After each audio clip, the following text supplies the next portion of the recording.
Hello and welcome to the Aquinas Media equipment tutorials. Today we're going to be looking at the DJI Osmo Pocket gimbal. So this device is actually really good if you want to film anything handheld but keep it also nice and steady as well as. So let's turn it on first. To do this, all we need to do is press the button on the right hand side of the gimbal and that should turn on like so. And the button to the right simply records the footage. Press again to stop. Now there are actually many other features that we can do with this gimbal.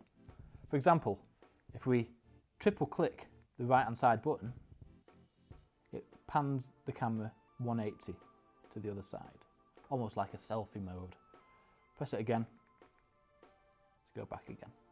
Swiping on the screen will allow you to change other settings of the gimbal. Another useful thing is if you double tap the screen, it'll be able to track the position of a certain object or face whilst moving the gimbal back and forth. And tap again to disable. Now the other main feature is attaching your phone. So we can actually use a connector for either an Android or an Apple device. And if you download the DJI Mimo app onto your phone, you'll be able to use your phone as a second screen. All I need to do is connect the phone into the gimbal and the app should open automatically onto the phone. When you're using your phone, it doesn't actually record to the phone, it still records to the gimbal's SD card.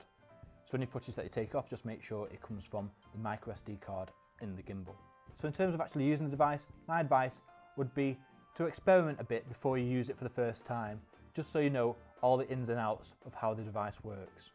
Please check out any of the other tutorials if you require any help with any of the other cameras or equipment that we do at Aquinas.